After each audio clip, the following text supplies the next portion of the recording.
Views and opinions of any of the guests of After Hours AM are not necessarily the views and opinions of After Hours AM, its hosts, its staff, or any of its affiliates.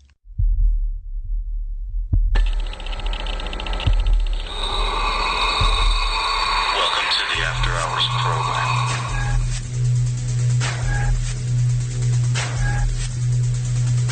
Are you ready? It's alive! It's alive! It's alive!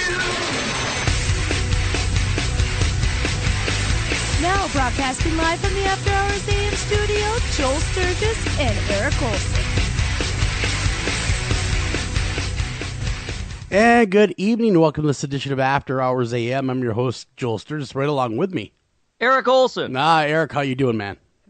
I am doing pretty well. I was working hard today and no terrible disasters. Some of the things we talked about last night, my daughter's friend, she was only in the loony bin for about 12 hours. She's out that ain't again. bad.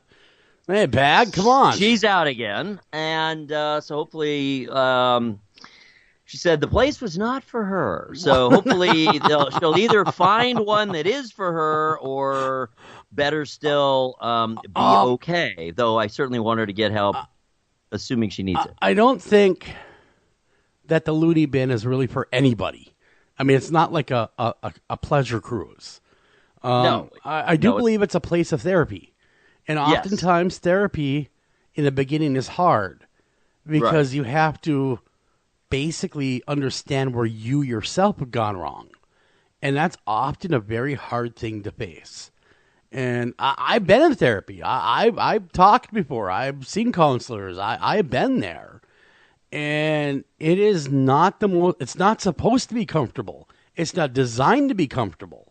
It's designed for therapy, and therapy is almost never comfortable.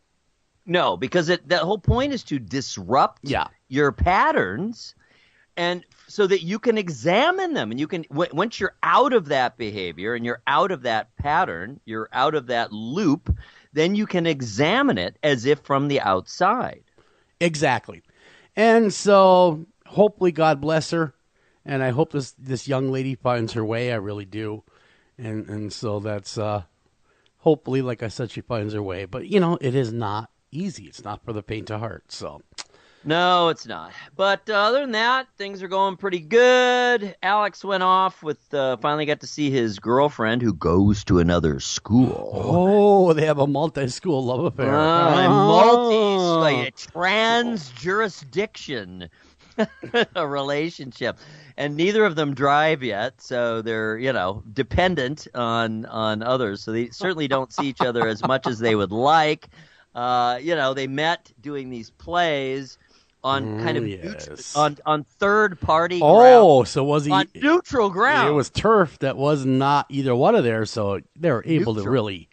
Yeah. Well, that's good. I'm glad that he is a healthy young man with healthy interests and pursuing good things like theater and stuff like that. I mean, there's a heck of a lot worse things to get tied up in, so kudos to him.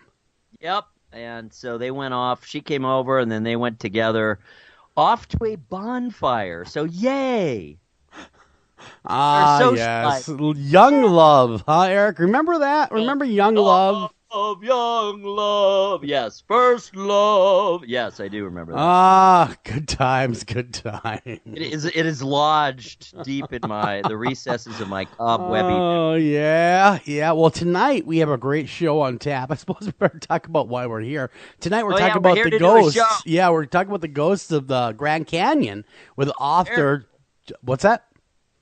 Yes, very cool. Yeah, with Judy Martinez, the author. So that'll be top of next hour. I find that to be very intriguing. I'm looking forward to speaking with her about the ghosts of the Grand Canyon. What a mythical place to begin with. Then you had ghosts in there, and it's just a recipe for a great time. Now, I may be confused, and that would not be the first time.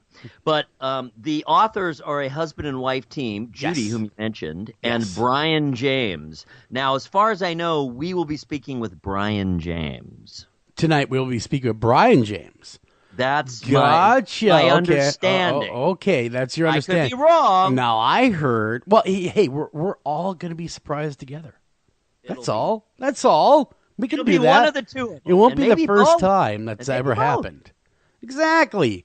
Well, that's not the It'll first be time. one of the two authors and perhaps both. You just never know what's going to happen. If anything, the show is unpredictable. So. Clearly so. That's a great part about it. So anyhow, stick around for that. Our mystery guest at the top of next hour.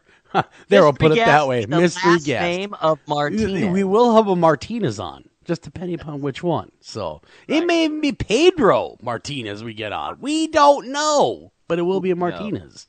Yes, it could be Hall of Fame pitcher Pedro Martinez. You just never know. Wouldn't that be great? That would be something. That would be awesome. I found going rummaging through my childhood things, and you are going to be absolutely green with envy. A rookie card of Sandy Koufax. Oh, you're kidding me. Yeah, 1962 or whatever. I'd have to look at it again, but it's the old tops. Wow. Rookie card, Sandy Koufax. Staring at That me. is worth big bucks. I don't know if this is the one that's worth money because there are different ones that were worth more. So I'm not sure if this is the one, but it's still very cool because that's just my luck not to have the one that's worth the big bucks. Well, if it's the actual rookie card, I mean, Yes. it says rookie card on it. It does, yeah. And if it's tops, and as long as it's in reasonably good condition, I'm telling you, It's under plastic, and it looks just like it came out of the pack. it has value. It might. Well, I'm gonna check that out later on this week because I have so many of them. Like I have a Harmon Killebrew rookie card. I have a Rod Carew rookie card, and I was kind of thinking about parting with them. They're just sitting there. Wow, you got some big ones. Well, they were my grandfather's, and I got. You know how that works. You get stuff when you're a kid, and you just kind of hold on to it, and then 30 years later, you stumble on it. All right, check this out. This is so fitting, okay? So I look it up because we're chatting, and I look up, and it's actually 1955. I didn't remember he started that early. Man, but yeah, because it's an old he card. didn't pitch much. He didn't pitch much for the first few years of his career. No, he was on the Dodgers, but he was a reliever, and he really didn't pitch much. He had a actually brief but absolutely incandescent career between like 61 and 66, and that was it. And then his arm was fried. Anyway, check this out. So I'm looking at Sandy Koufax rookie card. So they show images when you do a search, right? So that's part of it. All right, so I'm looking at there's 5 images, and each one shows a price on the value of the card.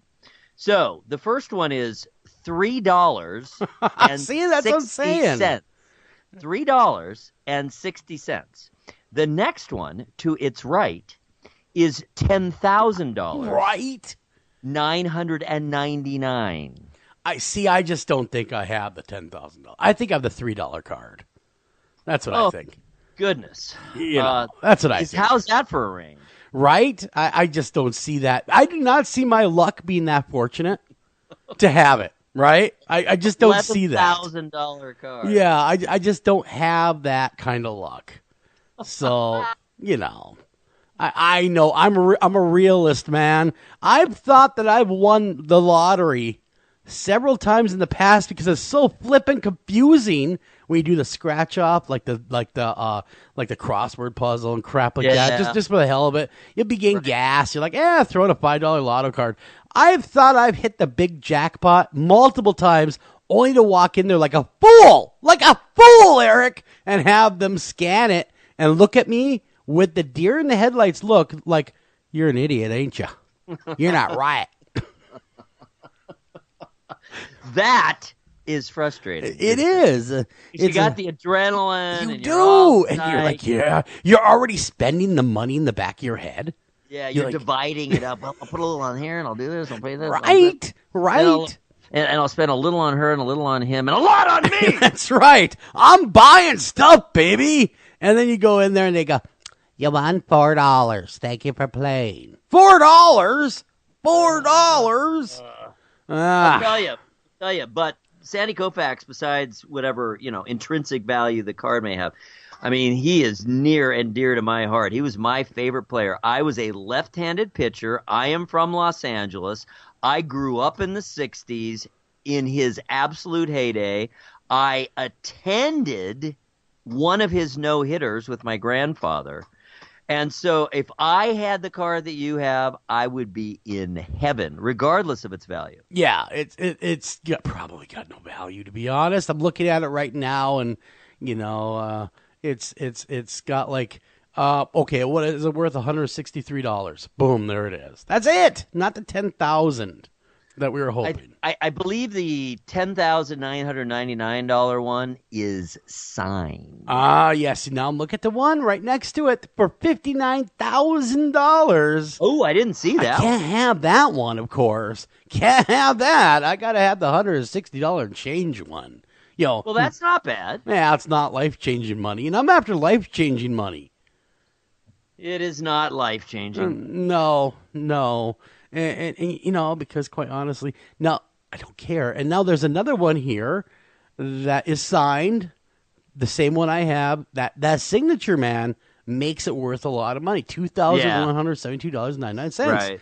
So that signature obviously means something. Well, it means a lot, of course. Absolutely, yes. So if you want to buy a Sandy Koufax 1956 Topps card, let me know. I'll sell you one.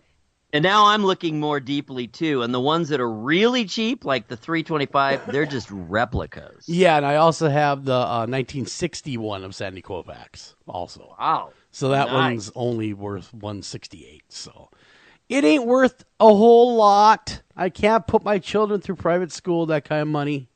But I will start taking the donations for the United Sturgis College Fund. Sturgis is a horrible thing to waste. Absolutely. Isn't it interesting that rookie cards are the ones that are the most valuable? Why is that? I mean, obviously, you would think that they would, like, I have a Barry Bonds rookie that is like worth nothing now. Like toilet. Because he's worth nothing. I know, right? See, I should have sold it. When he was at that run, remember when he broke the record? Of course. That card, because I used to be into baseball cards at that time, it skyrocketed in value. And I thought, well, it's going to get bigger when he gets into the Hall of Fame. Screw that, man. He didn't get anything, and I missed out. I should have sold right then and there. Should have sold, because I was thinking he's going to get in the Hall, and it's going to triple in value. That whole industry. I collected cards too, and I was a huge baseball fan, of course, and I played baseball, and that was my thing, and I loved it, and was really into it, and loved having the cards. I didn't treat them like valuables, though. You know what I mean? I didn't protect them. I was literally a kid, and so mine got all kind of beat up, and I dog-eared, and I used to always file through them and look through them. But I was still getting, even my son, my older son, my younger son doesn't care, but older son, Chris, he's a huge baseball fan too, and he has a pretty good collection. I don't know if there's anything of any particular value. But beyond the rookie cards, and you ask why, I think it's because it's the beginning. Mm-hmm. It's the earliest, right? It's when they first appeared. It's when you didn't know what's going to happen. Because you never know. You never know. No matter how promising a rookie is, you never know how their career is going to pan out. There's injuries. There's, psychological issues. Some people it just doesn't happen for them. So the fact that, that individual in retrospect, they became a huge star, to see the beginning of their career and how fresh-faced they were and all that, I think that's part of the appeal. The other kinds of cards that are by far the most valuable are the errors, the cards that are have mistakes and flaws. Yep. Well, want to hear something that's going to make you just nauseous? Yes. My father had a 1952 Topps number 311 Mickey Mantle rookie card worth $92,000 right now. He used in the spokes of his bike when he was a kid. Yep. I believe it. He used like a Mickey Mantle and a Lou Gehrig. All those guys, they used to do that, throwing the spokes of their bikes. I know. I did that. And he told me years later, he says, yeah, I had all those rookies when I was a kid. I was, about 4 or 5 years old. We throw, or 6, whatever he was told, whatever age he was at that time. And he was throwing them in the spikes of his bike. the spokes, and he would make the motorcycle sound. Yeah, exactly. I know all about it. Like, I'm looking at this card now. The one I just put in, what is currently the most valuable card? Well, I don't know what the most valuable is. But currently the one that's on there that comes up is a $300,000 card. Wow. It has Jeff Bagwell and Jose Canseco on the same card. It's an error. It was double printed. Oh, okay. Because I say Jeff Bagwell was never any, he was a good player, but he was never really he's a valuable. Hall of Famer. Yeah, he is a Hall of Famer, but his card is not worth buco bucks yet. But anyhow, that Mistake. is It's an error. That's why. That is my story of baseball card. Finding them the other day in a chest in my closet.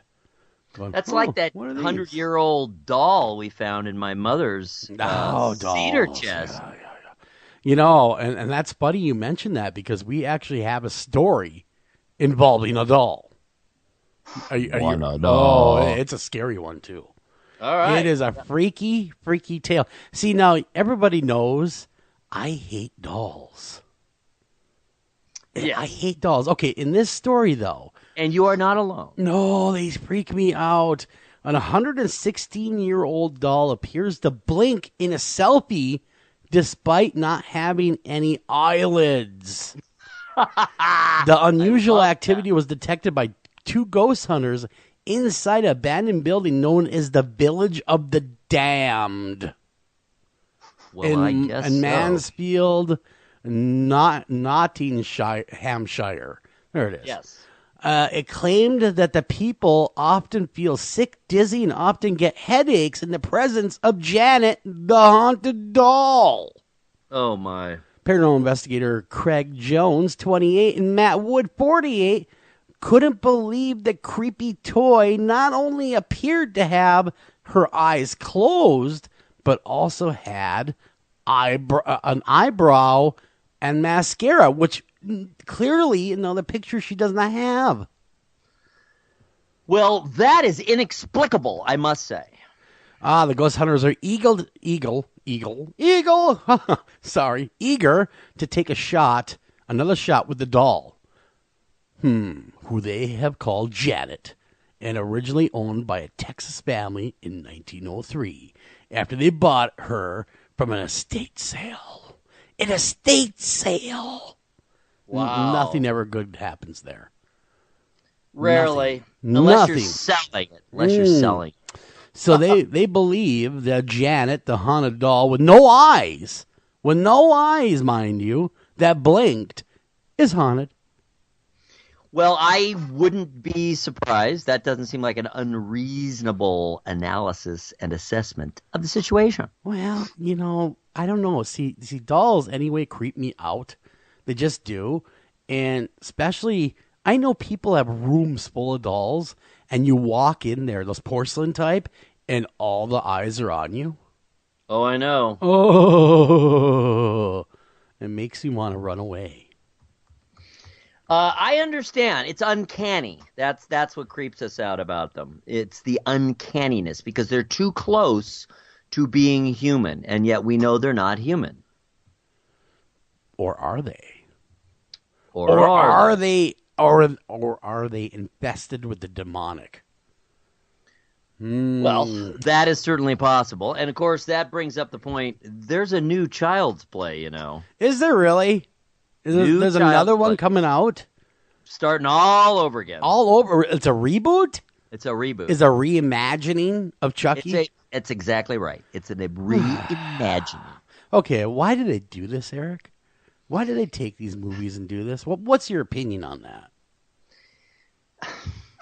My opinion is, broadly speaking, it's not a good idea.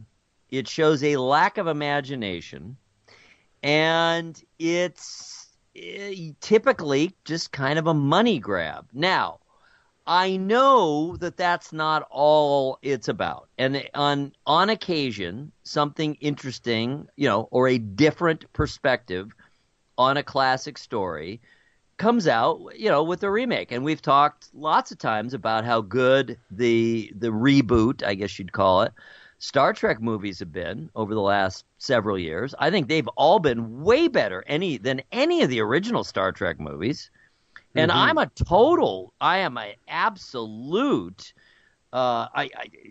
only the first TV series is what I care about for Star Trek. I only care about those original characters. I only care about that original series. So I was very excited to hear that they were going to start making movies with them. And they're just not very good movies. No, Star Trek, the first one, is a dismal movie to watch. It is boring. Oh, you die. It was supposed to be, I remember back in the day, if you read the reports, better than Star Trek, or better than Star Wars, Star Trek the film. And then you sit there and you watch it for 2.5 hours of mind-numbing boredom. Yeah, exactly. So, I mean, it was fun to see the characters. It was fun to have them back and see that, they'd aged a bit, obviously, and all that. And they weren't all equally boring. I think the second one, is that Wrath of Khan? Yeah, Wrath of Khan's a good one. That's classic. That one's good. But I really believe the remakes with the all-new cast, or not the remakes, the reimaginings, I guess. Yeah. The recent Star Trek film series, with all the original characters, just all different actors. I think those are much better movies than any of the originals, including Wrath of Khan. Huh. Yeah, they are good. I like the remakes, the reboots. And Chris Pine does really well. Zachary Quintos, he does very, very well in it. I don't know if there's any more coming out. They really kind of stalled out. I haven't seen a new one now in a few years. No, I haven't either. And I haven't heard that any are forthcoming. Though they all did very, very well. So I'm sure they will continue. But it's just a matter of so there's that. Back to answering your question. Sometimes when there's a big enough time gap, it can be fun and it can be interesting to see a similar tale shot using modern technology. And modern sensibility. So sometimes those are interesting. Sometimes those are fun. Sometimes they're even better than the original, but that's pretty rare. It is. It is. So as for the most part, I'm not in favor of it. Certainly there are plenty of exceptions. There are, but then there's just some that you should just leave alone. Do not reimagine. They're just wonderful, all their own. Case in point, Poltergeist. Yeah. Just leave it alone. Just leave it alone.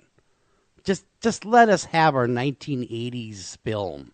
We don't need a new Poltergeist, which bombed, by the way. It wasn't. It's an abomination to what Poltergeist was. I mean, it's not a horrible. Had it not been a remake or a reimagining, it would have been a perfectly fine film. It would have been interesting to sit through. Hey, this is kind of a cool film. But when you have that kind of standard to live up to, what do they think is going to happen? It's going to bomb every single time. Exactly. You're exactly right. If it had been a new movie and we didn't have that precedent from the past, it wasn't poorly made. It wasn't poorly acted. It was perfectly reasonable. But in comparison, it just seems pointless. It does. It does. Well, now you know that Notre Dame or Notre Dame, depending upon which way you want to pronounce it, is burning, right? Or has burned. I do believe it's contained now. Oh, yeah. But there's a picture that's circulating out there. Is Jesus Christ visible through some photos of Notre Dame Catholic Church or Cathedral fire? Some people think so, and they have started to point out his apparent image, I cannot speak tonight, within the flames. Leslie Rowan is one such woman who claims to see the figure of Jesus Christ within the flames of a picture of Notre Dame Cathedral fire on the 15th, April 15th. Taking to Facebook, Rowan shared a link from the British site New Musical Express, writing, "I may be letting my mind play tricks on me here, folks, but take a closer look at the picture, and what do you see? I even circled it." Well, she claims to have a photo of our Savior in the fire. interesting enough. I look at it and I see a clear case, my opinion anyway, of pareidolia, but that's just me. Sure. That's just me. Her post has slowly increased traffic, and the comments are confirming to some that the Facebook users, they see it, and they absolutely agree that there is Christ in the flames. Have you seen the picture yet, Eric? I have not. Where are you looking? I will ship you the link right now, and you take a peek-see for yourself, and you tell me whether or not you see Christ. Wow. Alrighty then. Jesus in Notre Dame fire, because I'm using two different computers. Sure. I'm looking at it. Yep. Yep. I see it circled. Yep, I sure do. Well, yes. It's a pretty interesting pareidolia. It is. Now, is there a possibility, being it's a cathedral, that they did not have a statue of Christ? I don't think there was a statue up that high. That's the roof. Mm-hmm. I don't personally, like I said, see it. But I mean, I understand where it does look like a humanoid figure. Yes, some extent. that's exactly, and kind of like there's a halo or a crown. Yeah. I guess, you know what? Use your own judgment. I'm not the one to cast aspersions on whether Jesus shows up that way, because hey, we don't know. If you're a believer in Christ, we don't know when he's coming back or how he's coming back. So, could it have been Christ? Sure, it could have been. Man, my gut's telling me probably not. Probably not. I mean, but it is very interesting. I will say that, and I certainly do see a figure. In other words, it's not stretching too far to say, "Whoa, look at that figure there." Yeah, and it is almost Easter and all, by the way. So, happy Easter, one and all. And, Exactly, absolutely. Well, tomorrow is Good Friday. That's right. So happy Good Friday tomorrow. Now, we visited Notre Dame less than a year ago on our European trip last summer. Is it Notre Dame or Notre Dame? Because I've heard both now. Well, I mean, if you're in France, it's Notre Dame. Okay. So the people that are uneducated, it's Notre Dame. If you're American, it's Notre Dame. Us unwashed Americans, as they've called us in the past. But an interesting picture nonetheless. Now they're also claiming ghost reports. In a related story, there's ghosts afoot with the burning as well. Oh, well, sure. I've heard, I've seen a few different articles now just talking about the ghosts over time. Apparitions and paranormal activity. I mean, it only makes sense. The place is, it seems almost 1,000 years old. It seems to have spiked with the fire, though. After the fire's been put out, it only makes sense that there is a large spike in paranormal activity. People citing apparitions in the ruins of what's left in Notre Dame, and the ghost stories just keep on going. And many, many are coming back saying, wow, I saw some strange things. Now, that makes sense to me. That would. If there are ghosts hanging around, What have we talked about many, many times of people, man, I started renovating my house and crap hit the fan. Right, So this is very much the same thing. Something tragic happened, and these people in life love this cathedral. So it would stand to reason there's some restless spirits angry about the fire. Yeah, I absolutely agree, and it makes all the sense in the world. And it's so old, and it's such a mystical spot. Even apart from just strictly religious, it is a mystical place. It is a place of spirituality. And with the duration, it's I guess it's 850 years old, and that is.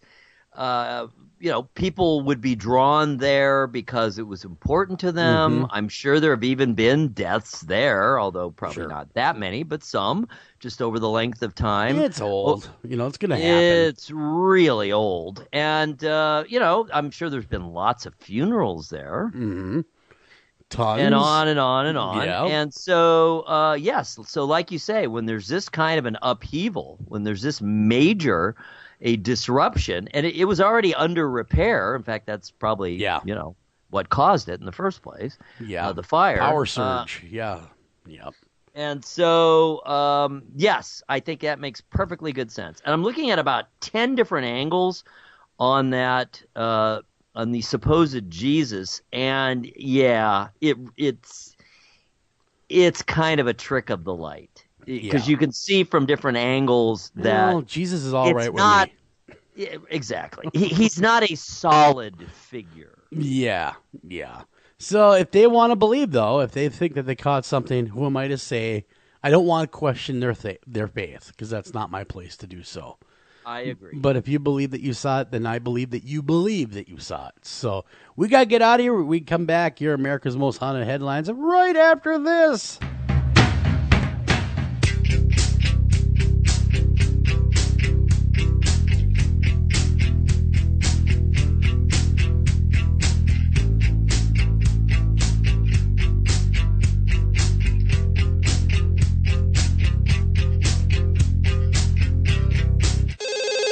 Ranger Station, Ranger speaking. Yeah, hi. I'd like to report a bear sighting. Location. My backyard. Oh, your backyard. Try telling a bear that. I did, and this bear talked back. Talking bear, that's rich. No, wait, it was Smokey Bear. Smokey? Why didn't you say so? I did say so. Continue. I was burning yard waste. Oh, boy. He told me to burn legally and responsibly, and to remember that if it's too hot to touch, it's too hot to leave. And as always, he's right. 9 out of 10 wildfires are caused by humans. That means 9 out of 10 wildfires can be prevented. Yeah, I know that now. Thanks to me. Actually, thanks to Smokey. As usual, the talking bear gets all the credit. Get your Smokey on. Always burn responsibly and contact your local fire department for open burning regulations. Because 9 out of 10 wildfires can be prevented. Brought to you by Smokey Bear, the U.S. Forest Service, your state forester, and the Ad Council. Learn more at smokeybear.com. Only you can prevent wildfires. Northern Tool and Equipment. I got a rather serious problem over here. All right, what are we looking at? Cranky mother-in-law asleep on the couch in the man cave. Dear God. It gets worse. That's impossible. She's passed out on the remote. I stand corrected. What do I do? Okay, I want you to grab a Torrin Big Red hydraulic bottle jack. Okay. Now you wedge that bad boy in under your mother-in-law and crank her up skyward. It's working. And got the remote. Great. Now grab that Torrin Big Red 2-ton folding shop crane and put that woman on wheels. And away we go. There's no problem a little horsepower can't solve. Northern Tool and Equipment.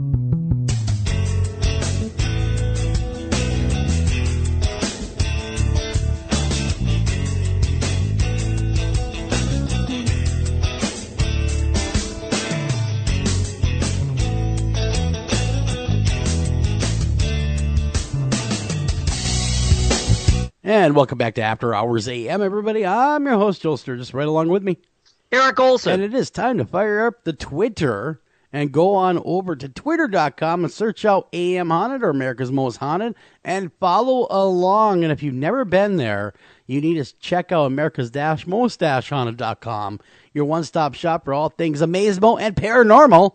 So you definitely want to check that out. Absolutely. Thanks, Joel. Yes, so here we are, twitter.com/AM Haunted. You do not have to belong to Twitter. And you do want to go check it out while we're talking about it because sorry.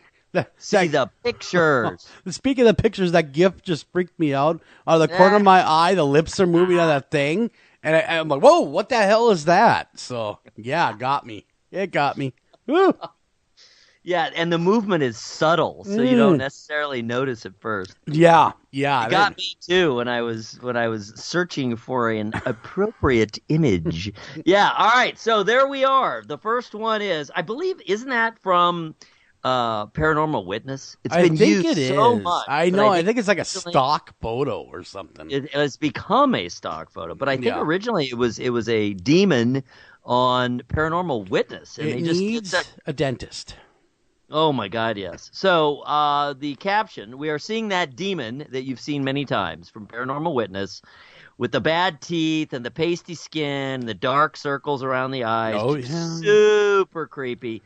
And, excuse me, the caption is, on the importance of oral hygiene. Yeah, this guy could definitely stand to go see a dentist. Or two. Ah, yes. I think it would take more than one. It would take quite a few, and don't go to dental college. You'll be there for eons. I did that one time, and it is horrible. It's free, right? It's free? Well, no, you pay, but it's like a cut rate. And I thought, well, I'll just go to dental college. But it takes them like 50 appointments to do anything. You're like, are you kidding me? Are you people kidding me? Well, they're not yet experts. No. You never, ever trust an amateur with your health care. Just don't do it. In your mouth, your teeth, they're pretty important. Yes. Yeah. I look at you and stuff, so. Yeah, you don't want to shirk on their care. Yeah. No shirking. Yeah. So that's like going to a surgeon that, does it on the weekends. So you just don't want that. He's just pretty good? Yeah. He's all right. He's all right. He's okay. Right. He's decent. You nervous? Yeah, me too. Okay is not good enough. No, it's not. All right, moving along.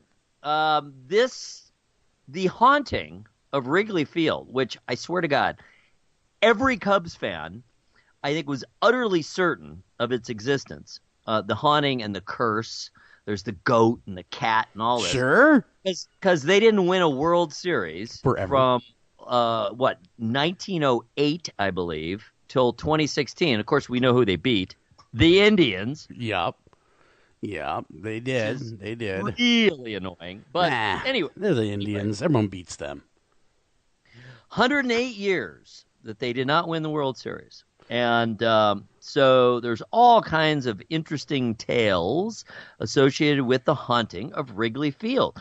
And you can click through. We got the picture of that mysterious black cat that was on the field. Yes.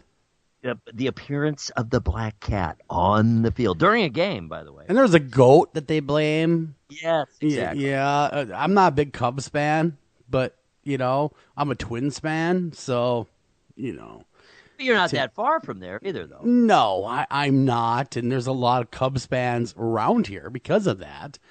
But I'm still a Twins fan, man. I'm still a Twins fan. Jack Morris, he was my favorite. Loyal Minnesotan. That's right. So it's a really good article. It's interesting. It's fun. You probably heard a lot of these stories, but it's fun to have them all in one place, kind of covering the whole history of the haunting of the alleged haunting of Wrigley Field. And that's from our friends at Mysterious Universe. So you can click through. Great website. Yeah, it is. They do a lot of good stories and cover a lot of interesting things, and they're not too heavy on the speculation. They'll tell you that it's speculation. Let's put it that way. Yes. They're not trying to convince you necessarily. They're just telling the stories, and they'll let you know if they think it's the real deal. Now, do you know that tomorrow is the pink full moon? I did not know that. I had no idea that it was turning pink. It won't necessarily turn pink, but it is called... A pink hue will be on it. A pinkish hue, yes. I believe the picture we have, though very, very lovely... Very pink. ...is very pink. Looks like bubblegum. And it is perhaps enhanced. You didn't hear it from me. I'm going to go out there and say it is. Hey, did you know when Prince died, they actually made it rain purple in Minneapolis? That is wholly appropriate. They did. And then because of that hue in the sky from when they made it purple, it made the moon purple that night. Wow. That I would have loved to have seen that. It was kind of cool. Very cool. So the reason we are, besides announcing that tomorrow is the pink full moon, Friday, we also use that image because we're linking to an article, our good buds over at earthsky.org, who we refer to for a lot of astronomical things.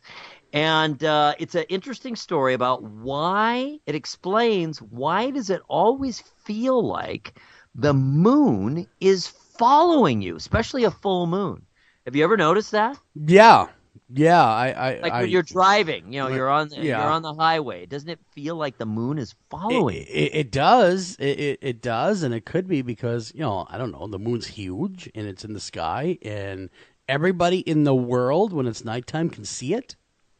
Yes, everyone on the dark side of the earth can see it. Yes, essentially, yes, that is true. You have summarized it pretty well. But there's a fairly lengthy article explaining it in more scientific detail. Pink Floyd said it best. Exactly. There is no dark side of the moon. It's all dark. Well put. Yes, it's the reflection from Earth, actually, that gives it light. Did you know that? No, I did not know that. So, yes. Yeah, the Earth does emit its own, I shouldn't say its own because it doesn't, but it reflects sunlight.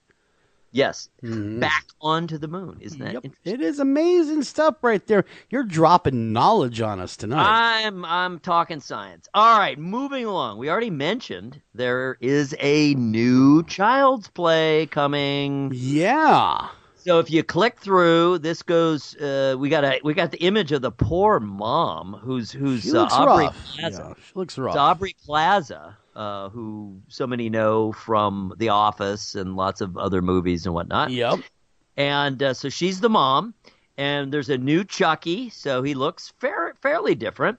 If you click through to the article, this is on iHorror. You can have both the trailer and images from the forthcoming Child's Play. I think it's coming in May. Wow, so that's right around the corner, and I wonder if there's going to be any similarities, you know what I mean, to the old Child's Play. I think it's a similar story. No, I mean the actors. I wonder if they're going to employ the voice. You know what I'm talking about. Brad Dourif, the original guy. Yeah. Yes. Brad Dourif. Sorry about that. It's okay. And no. Do you know? No, you don't know because you said Brad. It's an all-new person, a very well-known person. Who? Is the voice, Who? the new voice of Chucky. Who?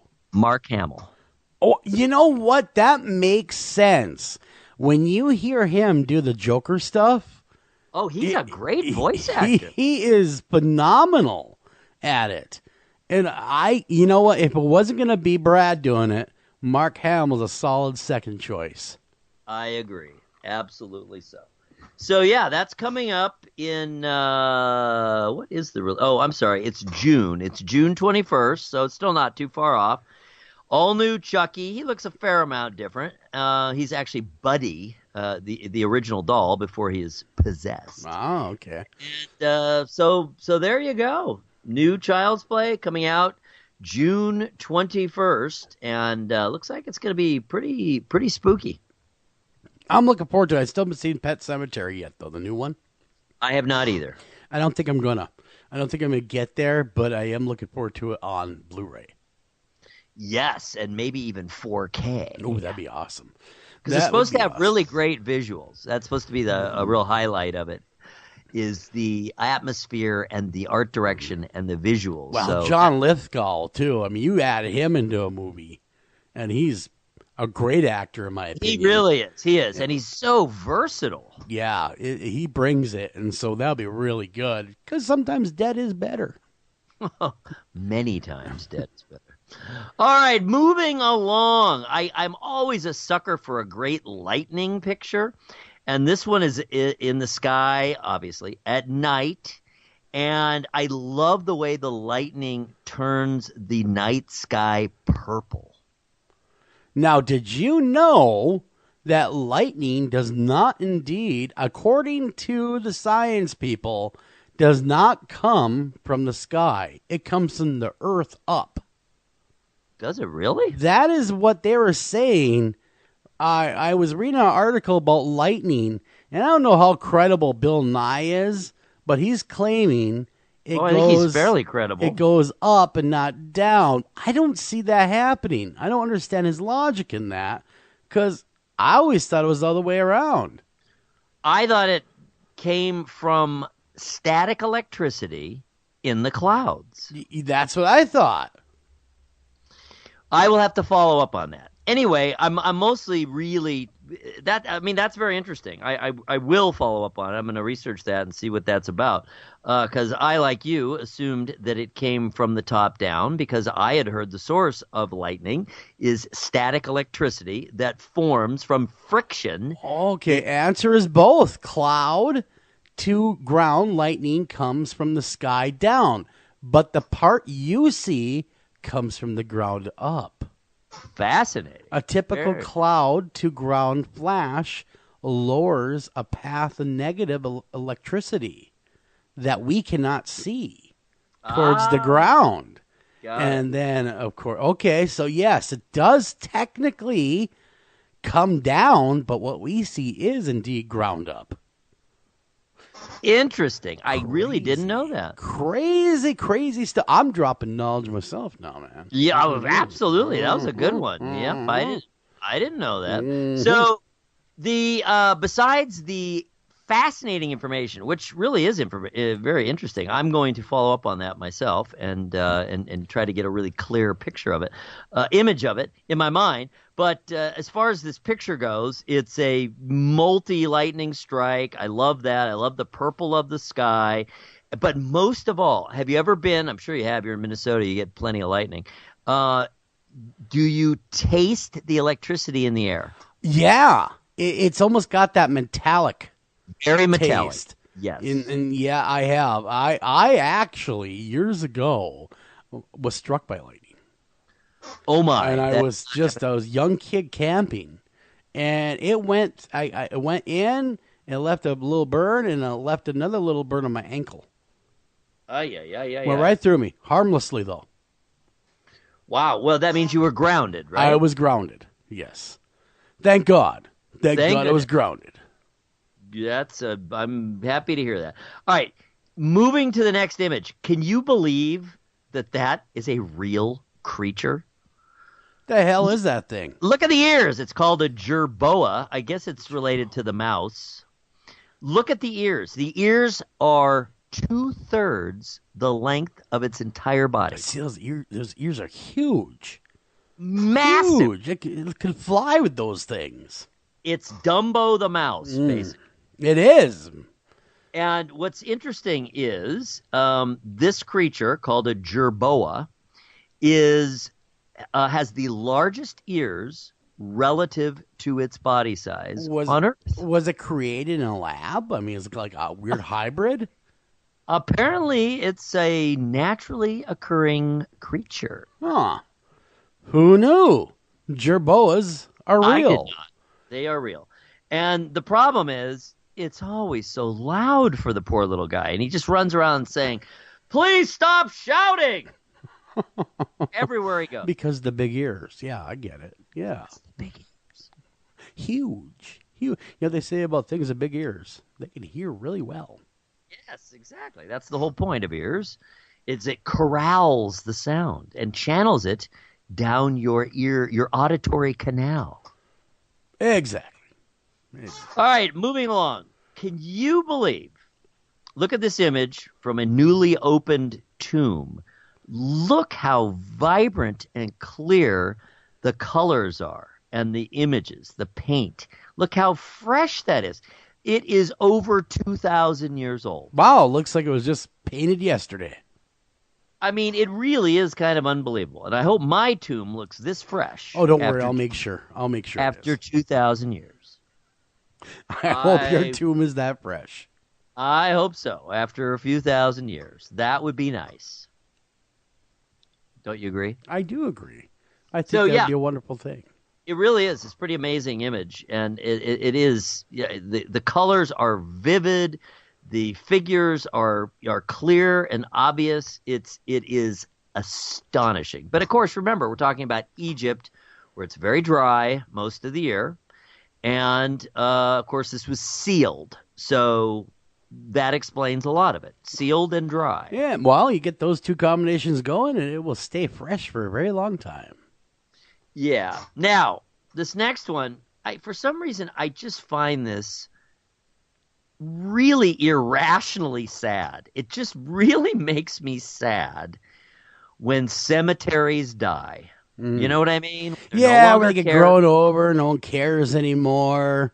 You know, I found a couple just basically kind of just exploring the wilderness. I've come across a couple of them, or just out of nowhere, there's some headstones in the middle of the woods, and you wonder how the hell they get there. Right. And it's like they just forgot about them.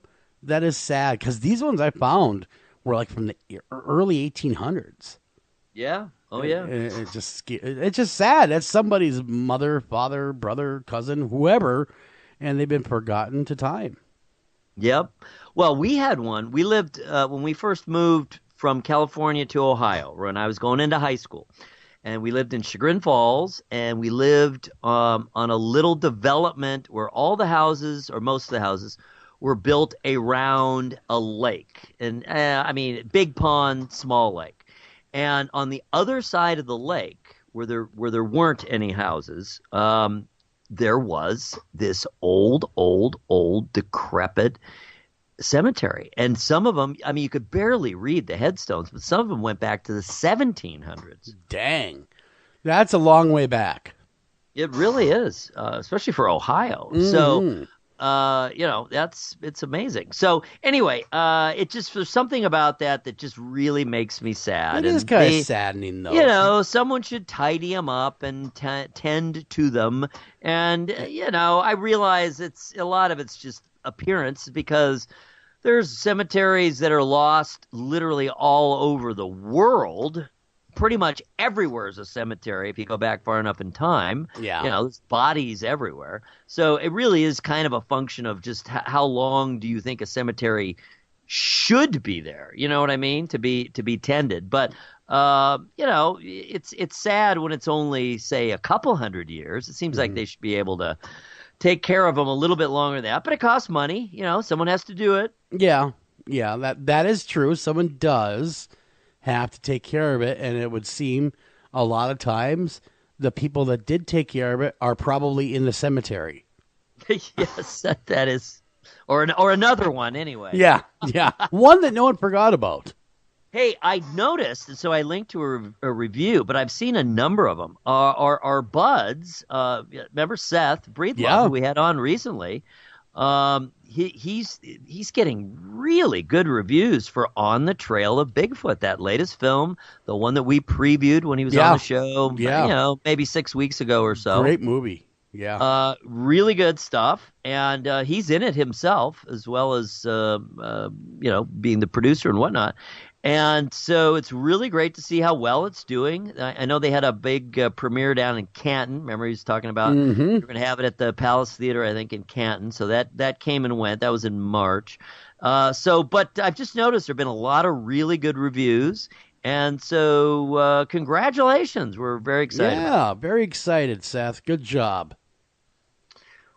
Speaking of recurring Godzilla. themes, Godzilla is back. Ah, yes, a testament to man's Again. folly. Yes, history shows again and again The folly of man. how nature points out the folly of man. Godzilla. That was a great song. I used to love that song as a kid. Funny, but it actually has some meaning too. It does, because Godzilla.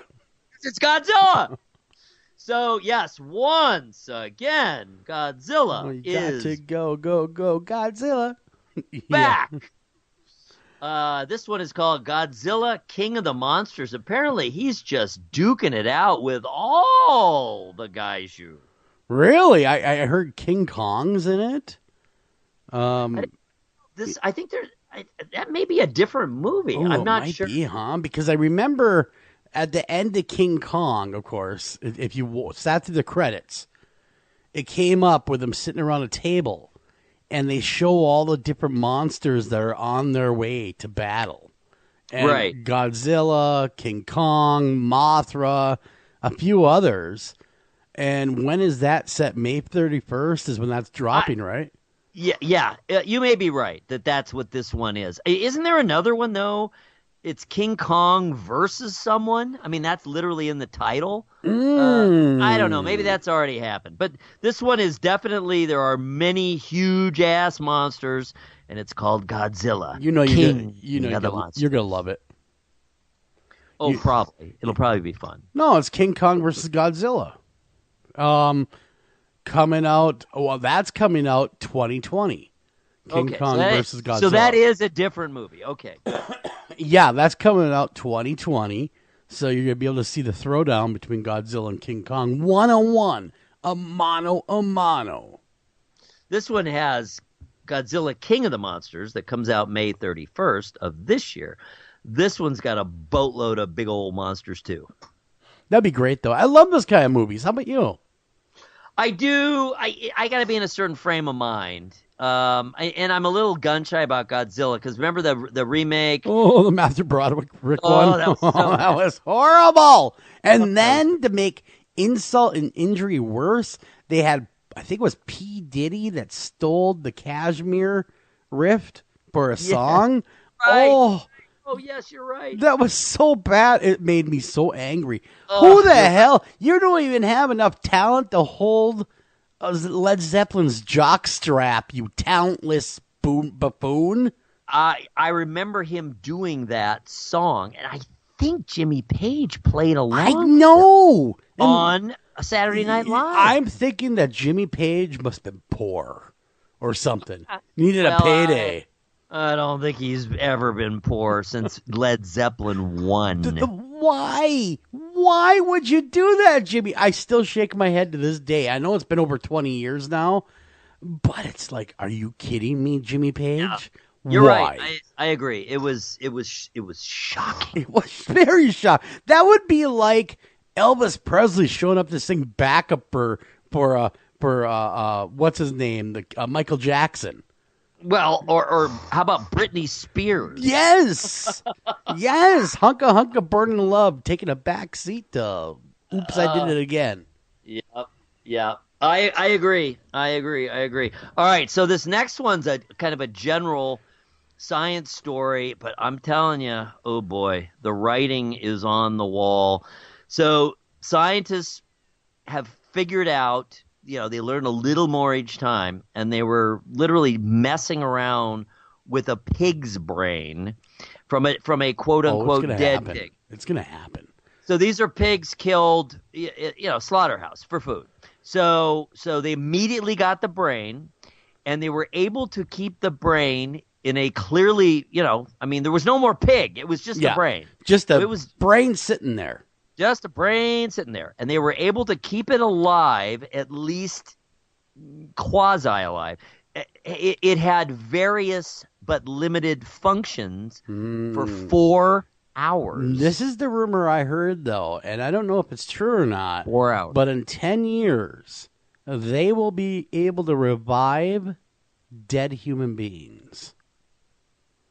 Well, in a sense, they already can. If I'm talking cold and dead. You're talking about really. I'm talking like dead, like crazy dead.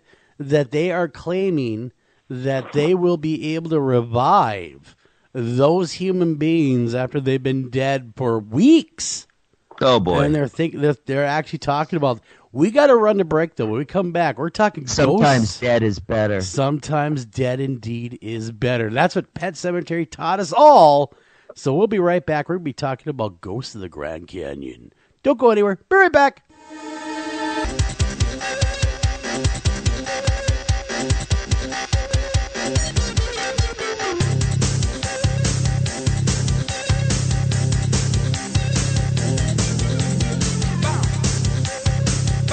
Hi, Tom Bodette.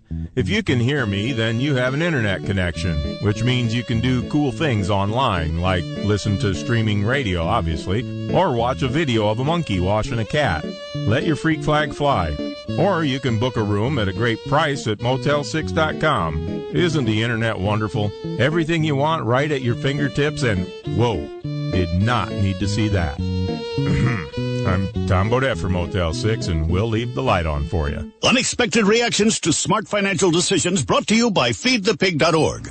Well, I finally did it. My student loan is totally paid off. I can't believe it. I can't believe it either. I paid more than the minimum each month, and soon enough, it was gone. So you're just giving up? Giving up on what? The life of luxury. Egyptian cotton, caviar Thursdays, designer everything. What are you talking about? Our plan. What happened to winning the lottery and mastering the art of the perfect mimosa? Hosting galas, wearing enough jewelry to require a bodyguard, vacationing in the French Riviera, and then buying it. I just thought maybe it was time to prepare for my future. You know, set some financial goals, make some smart investments, open a 401k. Financial goals? Investments? A 401k? You are horrifying right now. Listen, if winning the lottery were easy, everyone would do it. When it comes to financial stability, don't get left behind. Get tools and tips for saving at feedthepig.org. This message brought to you by the American Institute of CPAs and the Ad Council. Northern Tool and Equipment. So me and the boys head out to tailgate today and find some other fans in our spot. Well, it happens. Cheering for the wrong team. Oh, this is war. Even worse, they've got this couch set up and everything. A couch? Yeah, it's sectional. All right, first thing, don't ever use the word sectional again. Done. Second, I want you to grab a 4,700-pound tow chain with J-hook and grab hammer. Throw that on the back of your truck. Got it. Now you're going to Hail Mary the J-hook over the end of that couch. Time to find a better spot for your new friends. That should do it. There's no problem a little horsepower can't solve. Northern Tool and Equipment. Taking a family of 5 to the amusement park can cost a small fortune. Oh, yeah. So to save some money, we thought, hey, let's bring the amusement park to us. Yeah. Go ahead. All right. Step right up, young man. Are you ready to ride the wacky waterfall? That's just the bathtub with the shower head running. Nope, it's the wacky waterfall. It's the shower, Dad. Waterfall. Wacky. There's an easier way to save. To get a free rate quote, go to geico.com. Then buy online, over the phone, or at your local Geico office. Green light. Hey, girl. School zone. I'm getting hungry. Car changing lanes. You want to meet me for pizza? Stop sign. Intersection clear. Yeah, street. Pizza sounds good. Ballin Street? Girlin Street! It's hard to concentrate on two things at once, like texting and driving. Stop the text, stop the wrecks. How will you stop texting and driving?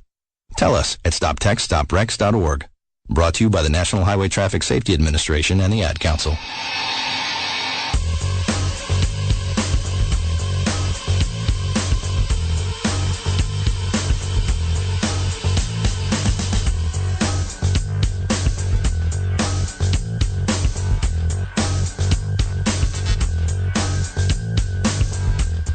Well, you got to get them before they get you. Welcome back to After Hours AM. I'm your host, Joel Sturgis. Right along with me is Eric Olson in mid-tail. In the green goo.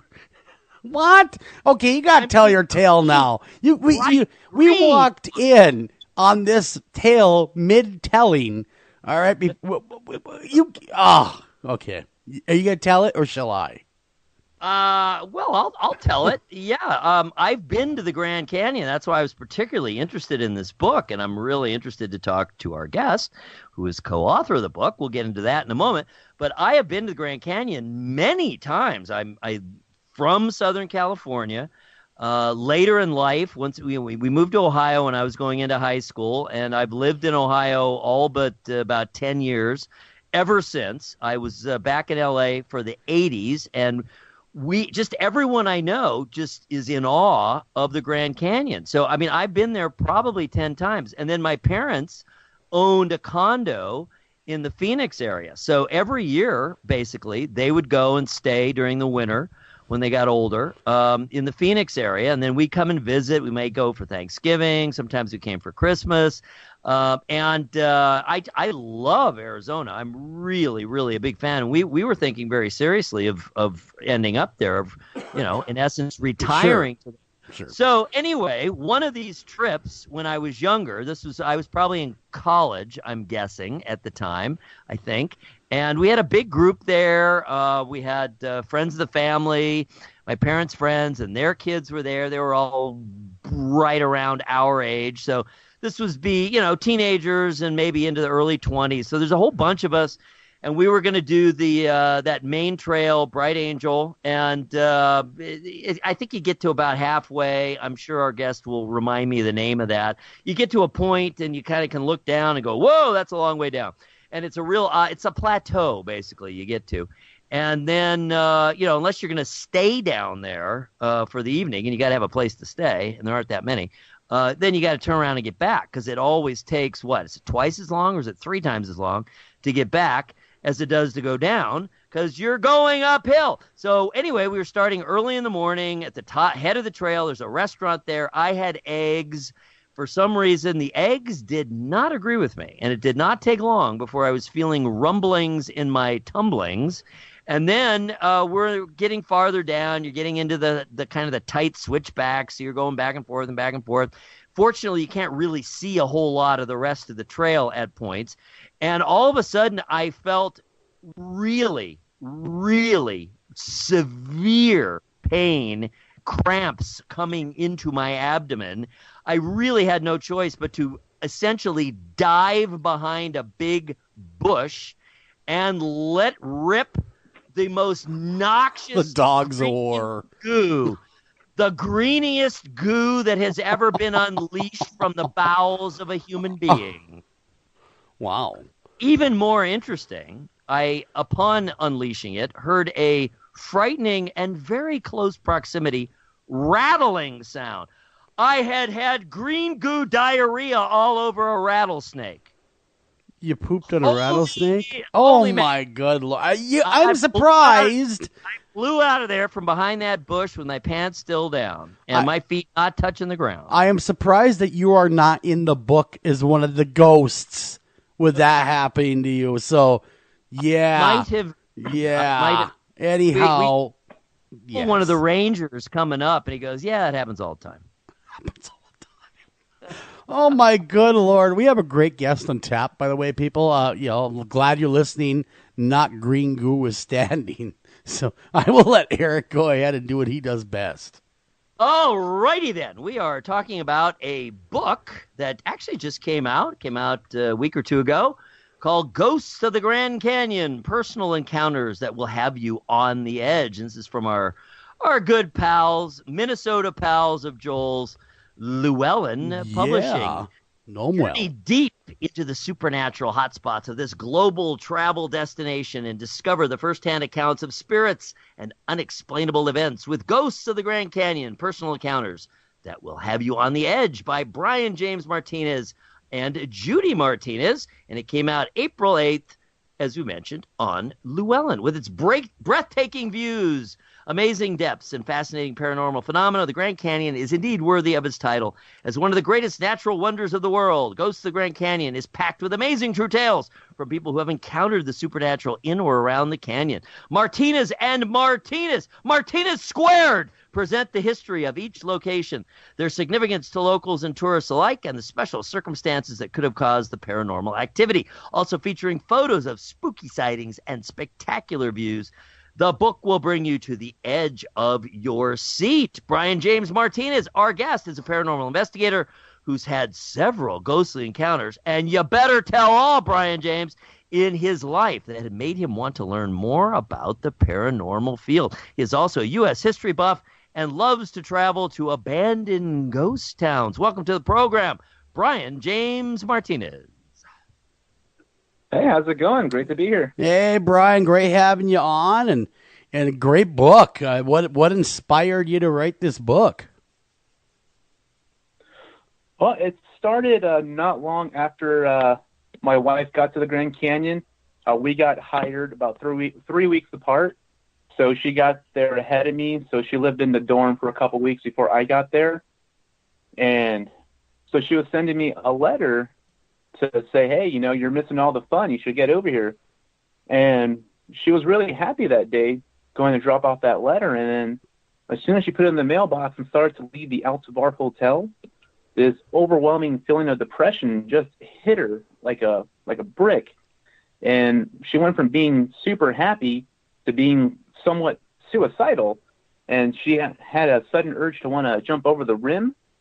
And it really scared her deeply. And she came out of nowhere, and then once she started working, she found out through her coworkers that this is a somewhat common occurrence with all the young female employees who come to the Grand Canyon, and that's kind of what started it off.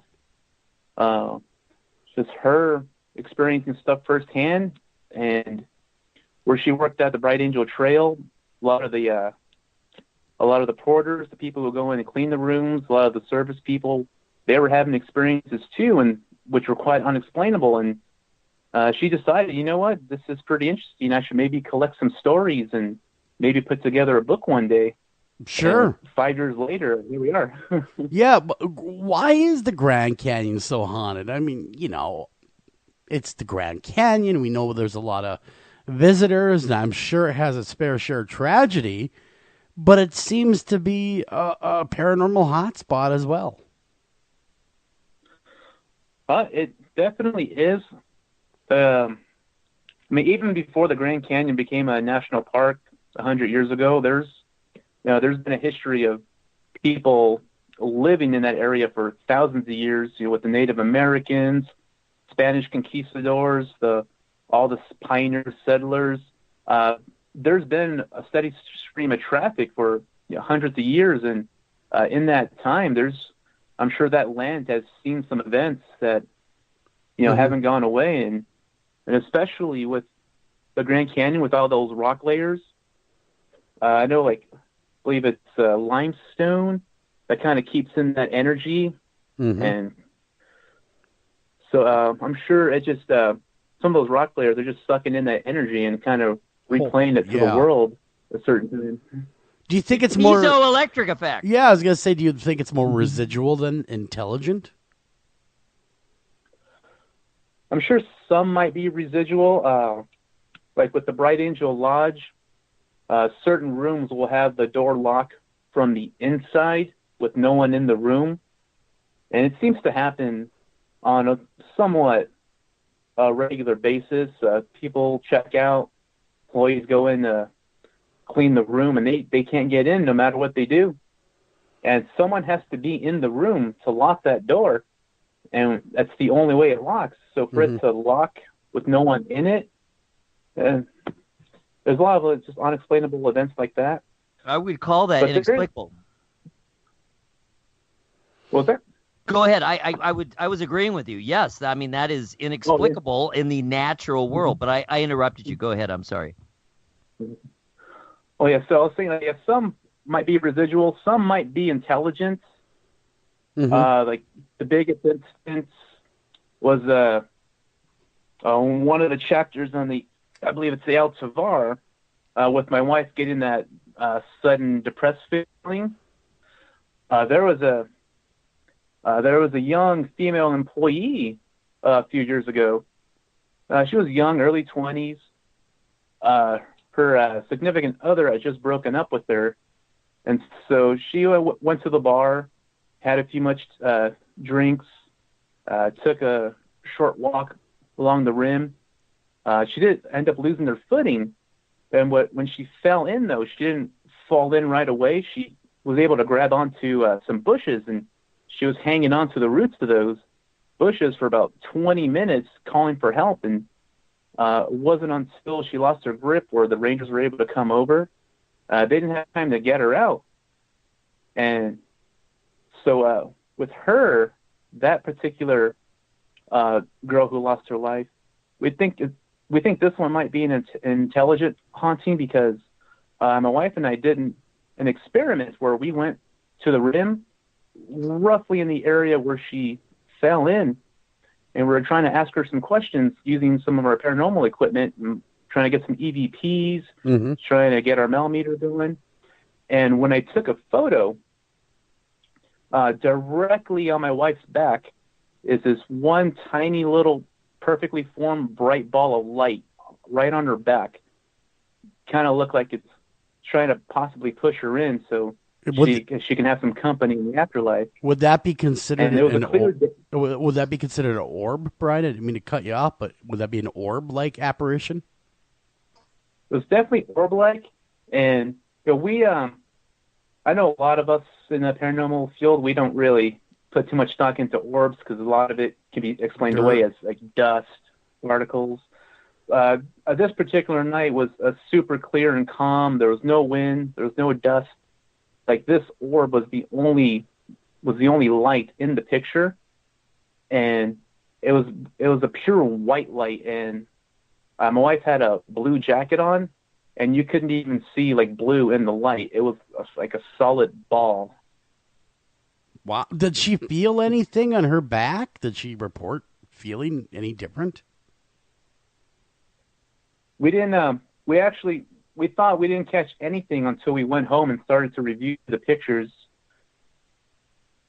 Yeah, we used our full spectrum camera, and that was the way we were able to see it. Mm-hmm. Mm-hmm. And there was this, for lack of a better term, orb apparition on your wife's back that one would only maybe jump to that conclusion would be the ghost trying to add a friend to the situation. Yeah, that's a possibility because that's one of the big employee experiences there. There's several young it's always young ladies who haven't been at the canyon that long who all get that same feeling in the same area. They'll go from being happy going about their day to being overwhelmingly depressed and suicidal just like that. So it's been multiple people, not just your wife, but many people that have come to you guys to explain that same sensation in that area. That really is frightening. I actually wanted to go back to your wife because I'm worried about her. We didn't get a resolution. How long did that feeling last? How did she pull herself out of it? Once I got there, she told me like she clenched her fist and fought the urge to go towards the rim, and she said she used all her strength to walk away from the rim. She got the heck out of there and away from the rim as fast as she could, and the further she got away, the more that feeling went away. Wow. That is scary. Now, I know there's some sort of psychological phenomena, and I should look it up. Maybe we will at the break or something. That's not an unusual feeling. People feel compelled to go to the edge, and maybe explain to people who haven't been there. I mean, there are parts of the Grand Canyon where if you go to the edge, you are on the edge, man. Mm-hmm. I mean, it's thousands of feet down, and it's not hard at all to fall. And how many people are killed there a year? I mean, it's annual. I mean, people just fall in every single year. Do you know what the average is? Yeah, the rough estimate is about 1 death per month. Wow. So 12 people a year. Yes, and then just recently, it's been about 2 or 3 in the last month. Why are they dying? What's happening? Are they slipping and falling, or what's going on? The majority of them unfortunately are just some people who really feel the need to get that perfect picture for their social media. They just they either climb over a retaining wall. No wonder you're avoiding social media. Yeah, right. Go ahead. Continue. Sorry. They'll do that. They'll lean over just too far. When you're looking straight down like that, you can get kind of dizzy or disoriented and lose your balance. That's what happened. I was a server at the restaurant at the El Tovar, and we have big bay windows that looks over the edge. And I was during my breakfast shift, just to the right, out of view, I guess a tourist had leaned over the edge to try and take that picture, and it was quite windy that day, and they took the picture, immediately fell in.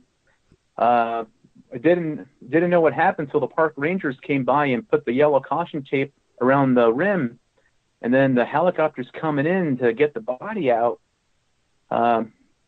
It was a crazy scene. It all happened so fast. He didn't scream going down, I guess. Oh my gosh, he just fell in and died and didn't even scream or nothing? He just fell in. His hat somehow got left behind on the rim. Oh my. That is creepy. How long did you work there? How long were you and your wife there? Roughly about 2 years, I would say. So you saw 20, or you heard about 24 deaths in 2 years, basically, if going by that one a month at the Grand Canyon. That's a lot of people. That's a lot of death to be around in 2 years. Yeah. So you get people falling in. That's most common. Second most common is people dying on the trails, not taking enough water with them.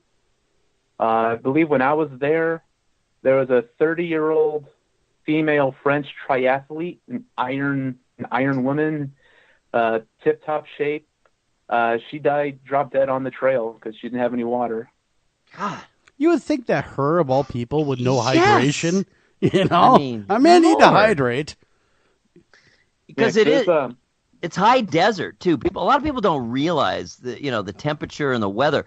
When you're at the top, when you're at the rim, you're up pretty high. What's the elevation there? I don't remember, but I'm sure you know. Yeah, if you're on the south rim, the elevation's about 7,100 feet. So that's pretty high. The air's pretty thin, so it's tough to get in that oxygen at that altitude. And so it's cool, right? So you're cool because it's up high, and right, the air is thin. So if you're going to be hiking down, you got to remember it's going to get hotter and hotter and hotter. And you're not even going to realize it, for a while, how hot it is. Plus, you're going to get really easily dehydrated because you are high. So the sun is very strong. I mean, even if there's clouds, the sun is strong. And you're going to get dehydrated. So you got to have water. You got to pay attention to yourself. It really is a dangerous place. And kind of sadly, in a sense, that's part of the appeal. It is a stunning, staggering vision. I mean, it really is. It's one of the few places in the world where you never hear anyone say, "Ugh, is that all?" It's like, wow. Is that it? Yeah. That's crazier than I could have imagined, I mean, it's just so huge, and the colors, and you can see, if it's clear, you can see to the other side. Yeah. You can't see the bottom because of the terrain and because of the way it juts out. You gotta go about halfway down before you can even see the bottom below you. But I mean, it's a fascinating place. Did you ever stay down at the bottom, Brian? Did you ever camp out or stay at the ranch or something down there? Phantom Ranch? No, the Phantom Ranch, you have to make reservations. It's kind of like a rustic cabin. So it's kind of treated like a hotel. You got to make reservations like years in advance because it's so popular. Yeah, right. So you even hike down. If you're going to stay overnight, you need a permit from the national park. They only give those out a couple months a year, and there's a big line for it. I took the helicopter down. It was kind of fun. That was a lot of fun. Yeah, a lot of people just brave it and hike down to the river and back. It's about 10 miles each way. And it's pretty tough. I had a friend who did that in one day with no supplies. Yeah, no supplies. And no water. And he's in your book. He somehow made it out of there. I don't know how, but he made it. I was going to say, he's chapter 8. Thank you. I don't recommend it. No, that is really not wise. Wow. I have been at the bottom. I have rafted through the Grand Canyon, but I didn't go down to the river from the Grand Canyon. We started elsewhere, but we rafted all the way through it, and that was amazing. And of course, you're looking up, and it's just an incredible view. It's amazingly spectacular. I believe there's some ghost stories associated with the bottom, right? With the Phantom Ranch, aren't there some stories from down there? Oh yeah, I'm sure there is. There was a old explorer named Powell. He led the first expedition through the Grand Canyon on a river raft. During that trip, they lost a few guys, exhaustion. A lot of them, it was a long journey. A lot of them quit. A few of them disappeared without a trace. They were never heard from again. And at that time, there was local native tribes down there who did not like the settlers down there. So oftentimes, anyone who wasn't a native would get murdered down there. Oh wow, that's a way to welcome people.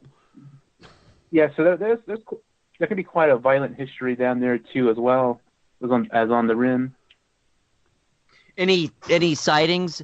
Obviously this is a paranormal show, and your book is great, telling all these stories and giving the background and whatnot. We'd love to hear some of the tales from the book. Whip them on us.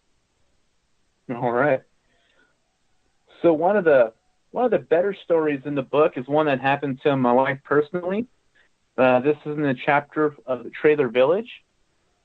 When I was at work one day, she was at home, just minding her business, watching, looking at some TV. And next thing you know, she starts feeling like something's kind of like punching up through the bottom of the bed, like under the frame, like something's like pushing up on the bed. And she sits up. She's like, what's going on here? Like, what's happening? At first she thought maybe a squirrel had burrowed into the trailer and was running around the room. So she took apart the bed, took apart the mattress and the frame. She couldn't find any squirrels or anything. But she was like, what's doing this to me? And so a few weeks later, we were over at a friend's house who worked in security, and we told them about like the bed, what was happening. And that's when they looked at each other and they said, you should probably tell them what's going on. And that's when they told us the story that several years before we moved into that room, there was another young girl native to the canyon. She had a boyfriend who didn't like the fact that she stayed late at a party. When she got home, he murdered her and stuffed her body underneath the bed. The same bed. Damn. The same bed you were sleeping on? Someone shoved a body under it? Damn. You think they might have swapped out the bed for you. That was not tomato sauce that they spilled on your bed. Oh, my Lord. That's an awful story. So I guess, he didn't. I guess her body was there for a few days before they actually found her and arrested the boyfriend. So she kind of had a tragic end. And so, that story, going along with, the sensation of that bed popping up, kind of put two and two together. And oh boy, we go from a ghost story to a true crime story. Tell us, who was the girl stays at a party too long? The guy kills her off, shoves her under the bed, the very bed that you're sleeping on. Did that not give you the heebie-jeebies after you fall down? Tell me you guys left directly right after hearing this news. No, we just we just whipped out our ghost equipment, to try to make contact. Oh my God! True paranormal investigator. Dedicated. Golden opportunity. Dedicated. Let's make contact with the dead girl from the bed. Oh my! You would think at minimum they would have simply, in passing even, new bed. Maybe we'll put a new bed in here instead of the death bed. Yeah, right? That's right. You're not even in Las Vegas. I'd expect a dead hooker or something. But no, this poor girl was shoved under the bed. Ay. So did it just happen that one time? And when you investigated, did you find anything? Yeah, it actually just happened just a couple of times. And once we found out and we tried to make contact, it subsided. But once her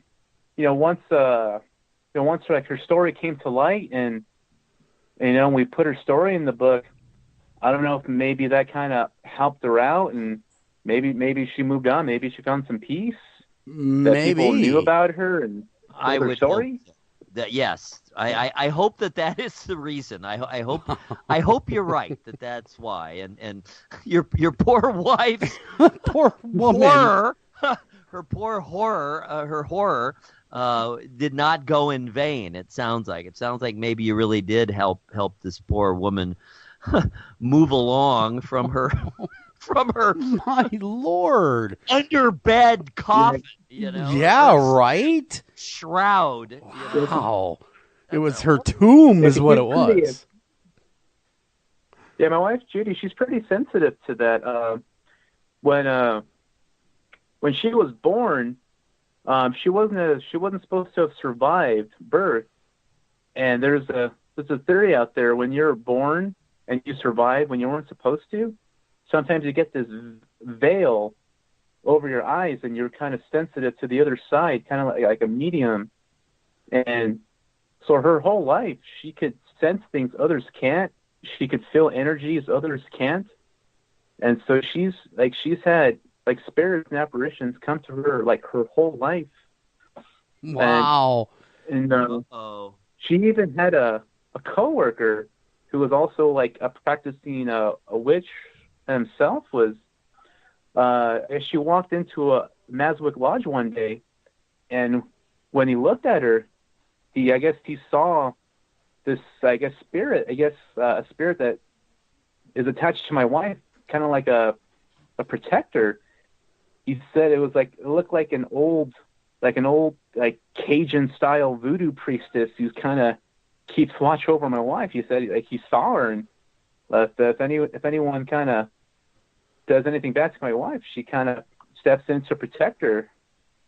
So that was pretty interesting. Well, she's got that going for her. Yeah, she's got like a spirit guide, spirit protector. Have you had any encounters with this entity? I mean, have you sensed it or seen her or had any encounter with this entity? Sure. My wife likes to say, like, if I do anything to upset her, that or if anything bad happens to me, like, you see, my witch got you. You got to be nicer. Well, there you go. We got to run the break.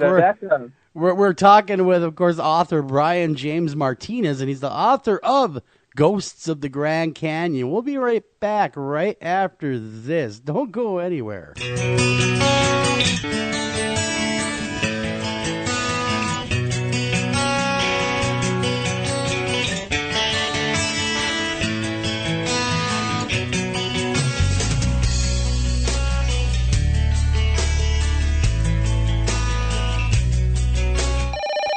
Northern Tool and Equipment. So Daddy's little girl thinks she's going to prom tonight with some punk who calls himself Snake. Yeah, they grow up so fast. Well, not if I can help it, they don't. Okay, here's what you do. When that kid shows up, Dad's going to be doing a few chores around the house. Huh? It doesn't matter the chore. What's important is that it requires the use of a 60cc gas-powered chainsaw and possibly a mask.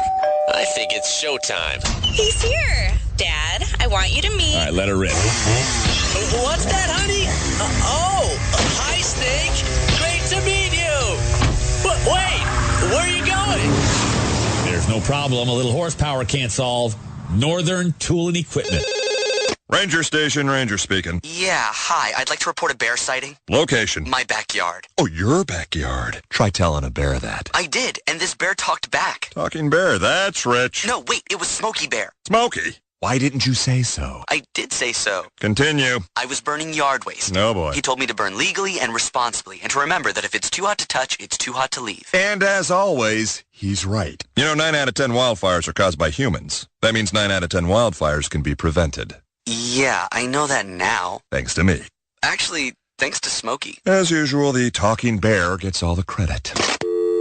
Get your Smokey on. Always burn responsibly and contact your local fire department for open burning regulations. Because 9 out of 10 wildfires can be prevented. Brought to you by Smokey Bear, the U.S. Forest Service, your state forester, and the Ad Council. Learn more at smokeybear.com. Only you can prevent wildfires.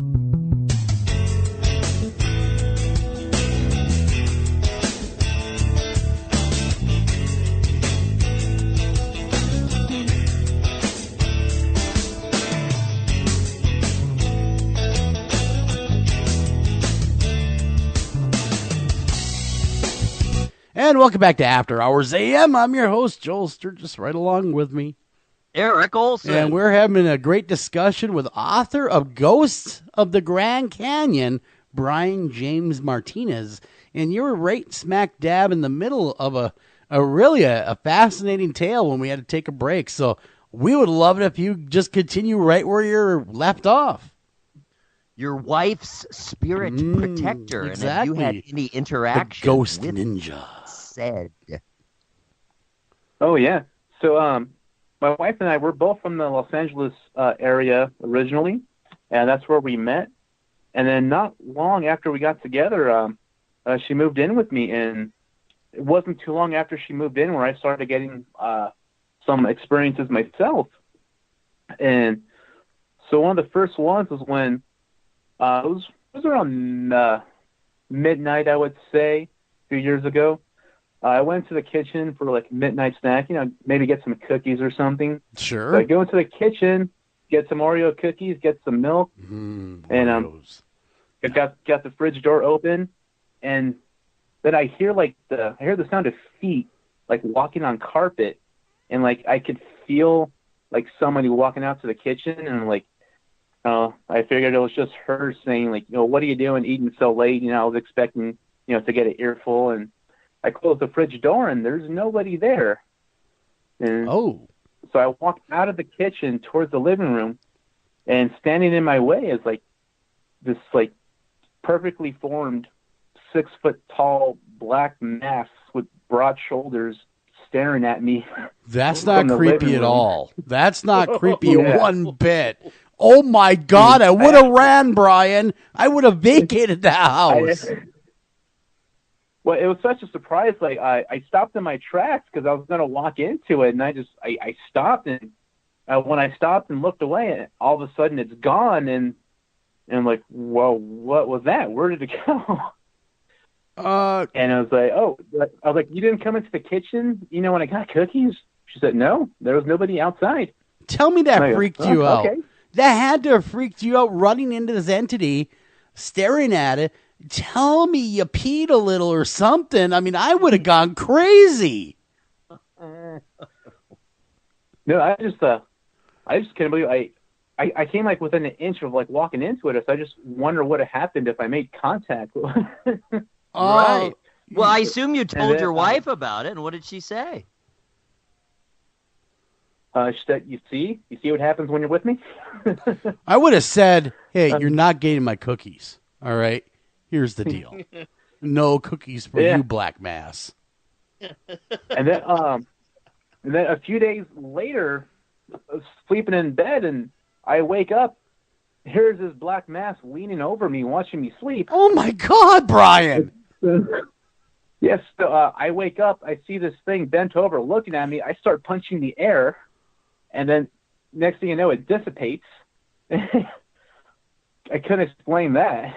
You're a really cool customer, okay? You're like, yeah, nonchalantly. I woke up and there it was staring at me. Stuff happens. I probably would have screamed like a little girl, and I don't know what I would. Eric, what would you have done? Disembodied entities. Well, that's kind of my fundamental story of my own experiences was that kind of a mass. And as it crossed the room, this is when I was in college, and it turned out that the exact same time that this, very similar to what you're saying, Brian, as far as size and shape, and it was just darker than the darkness. I was in a dark room. This was darker than the darkness, and it kind of appeared. This was in my dorm room in college. It appeared by the door, so there's a little bit of light under the door. And it appeared at the door. It came across the room. It enveloped me. And so you asked what it might have felt like had you touched it. Well, while this entity enveloped me, which felt like hours, I'm sure it was seconds, it felt like hours, I was completely and utterly paralyzed. I could not move. I couldn't do anything. And my brain was just racing. I had a real feeling of despair. And then suddenly it was just gone. It was gone as suddenly as it had come. And then the next morning, I get a phone call from my mother.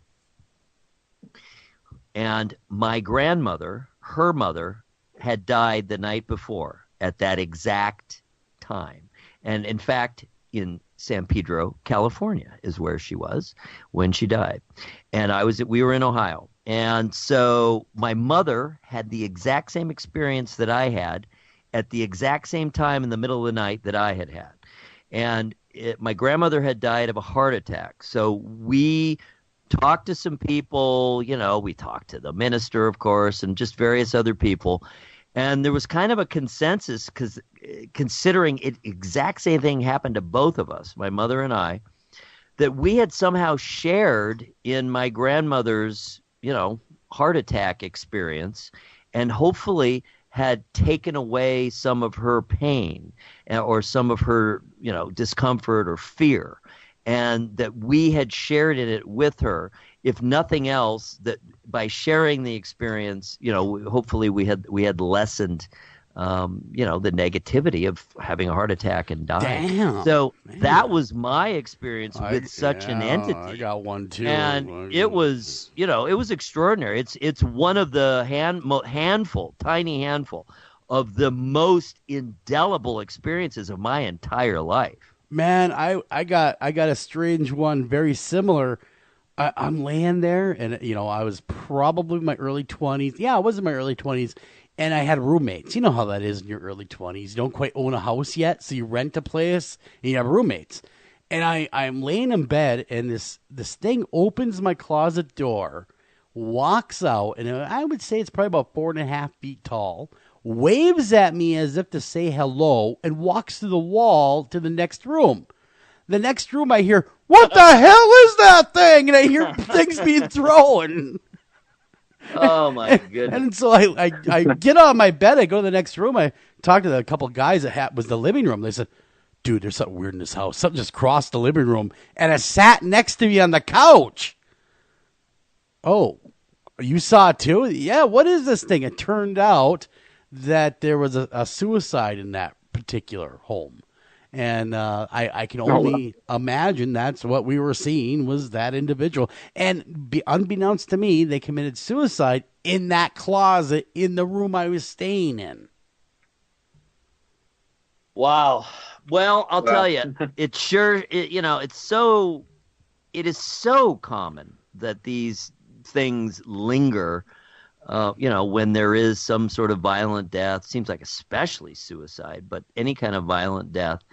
And it happens so often that I just come to the point where how can you doubt it? You know what I mean? Yeah. So Brian, we'd love to hear, and you've told us some really great stories. I'd love to hear kind of your foundational experience. So clearly you're a believer. Obviously you're an investigator. You know the equipment.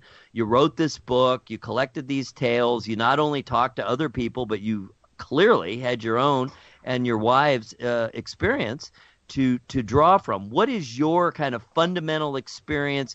And then, what is your philosophy? What do you think these things are? What is your worldview concerning the paranormal? Ooh. Well, where to begin? Sorry about yeah. Well, there's some beliefs in the Christian community that these ghosts aren't actually ghosts at all. They're demons imitating the ghosts of the people who died, just masquerading as them. That's one belief. I believe these are the spirits of the people who did die. Sometimes if you die tragic, maybe sometimes you don't even know you're dead, or you die so violently you need some kind of peace, or if no one knows you died, you need to find someone to tell your story before you can find some kind of peace like that. Especially too, like if you're like a family member, if you really love somebody, a lot of times your souls get connected, and when my grandpa died, like my wife felt it, like from 2 states away, felt it when my grandpa died. She even felt it when my cat died. I had a cat for most of my life, and when he died, my wife felt the moment he died too. So, wow. Yeah, I believe when you truly love someone, you can, I believe, reach out. You get attached to them. Yeah. Yeah, there's some sort of a connection that just connects you all to each other. Some larger connection, almost cosmic connection that binds us all together is, what we've been told several times on different shows, that there is definitely a cosmic connection between us all. Well, essentially every world religion, one way or another, ultimately comes down to we are all connected. We're either all connected through God or we're connected through, the universe. We are both individuals and one single, organic, or I should say spiritual entity. So there's a duality there. We're kind of like nodes. We're individual nodes coming off of this connected grand entity that consists of that the universe consists of. So it's not unusual that people have those feelings, because that's the foundation basically of all religions. What was your very first paranormal experience, or at least the first that you personally remember? I don't remember too much from when I was a kid. I don't think I really had too many experiences. I remember as a young kid in Southern California, I lived in a somewhat older house for that community, and I had a dog who would refuse to go into the kitchen. He would walk around the whole house, outside, no problem. But there's something in the kitchen wouldn't let him go in there, and I always thought that was weird. Like, he would love to go anywhere but the kitchen. And normally dogs love kitchens, by the way. And normally dogs love kitchens. That's where they want to be. So not too much from when I was a kid, but I was always open to the idea. I was always a big believer in like what happens like beyond this life, and it was really once I met Judy where that's when really everything got kick-started as far as like activity and events like that. That's when we started getting our equipment. That's when we started doing all the cool stuff like investigating. So now it's commonplace. Just last week, something in our house threw something in our kitchen really hard, and we never found what was thrown. But it wasn't like something just falling off the shelf.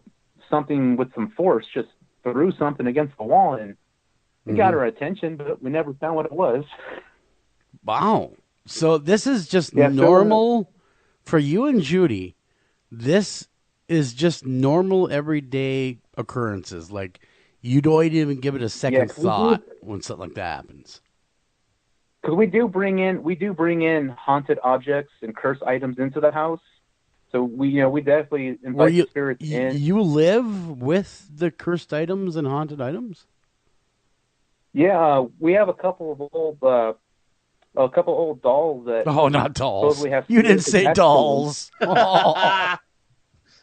We had a story earlier before you were on about we were talking about dolls, and there's a doll. What was it? No eyelids. Yeah, it had no eyes. It's on camera, blinking. Yeah, and it has no eyes in its head. It's vacant eyes, and there's nothing there. I mean, you can see the inside of its head, and they do a selfie, right? And there it is, clearly blinking with eyes, and it's just insanity. And dolls have always freaked the living hell out of me. Always, those haunted dolls. Ooh, I could deal with anything but haunted dolls.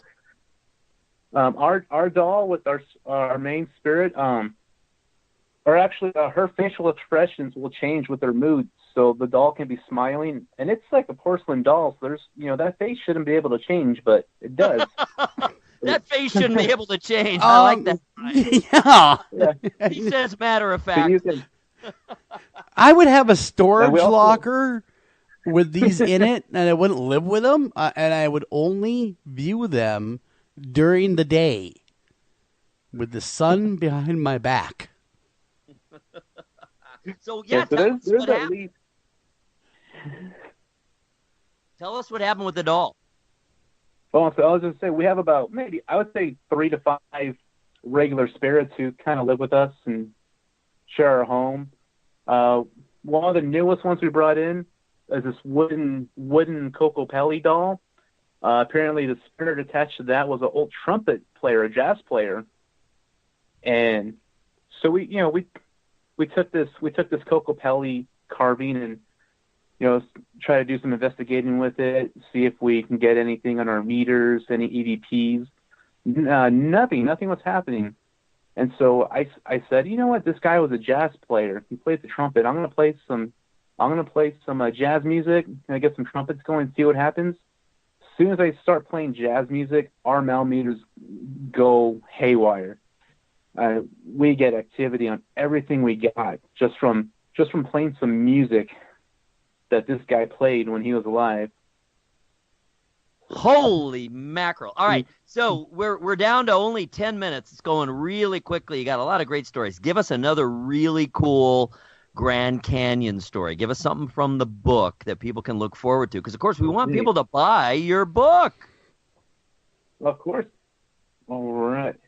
So about, I believe it was in the 1950s, there was two airliners who were flying over the Grand Canyon, and this was before the FAA had all the regulations and all the zones where planes could fly. Sure. These two commercial airliners were both flying over the canyon and ended up crashing into each other at night over the canyon. There was no survivors. Quite a few people died. When the wreckage fell into the canyon, most of the wreckage kind of stayed down there because it was kind of in a remote area. It wasn't until they did some investigating to find out what happens if the planes found all the wreckage. That area became known as Crash Canyon, and the reports, the ghost reports from that is the park rangers who would go down with their supplies, go down hiking, to the rim, go down to Phantom Ranch. These park rangers, when they would camp overnight and they would pitch their tents, in the middle of the night, they'll start hearing all these people talking to each other, just having a conversation.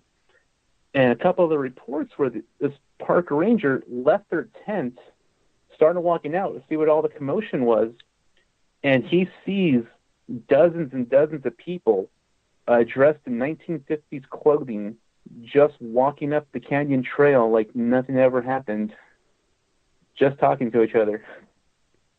Wow. Yeah, that is a crazy place. Man, I've heard everything from ghost encounters to time slips to you name it, the Grand Canyon. There's even, there's actually we don't know if it would have been a time slip for us, but when my wife was coming home from doing laundry, it was a bright, starry night. The moon was one of those super moons. So even though it was dark, everything was pretty illuminated. And coming back from doing the laundry, she said she encountered just this black wall. It was a void.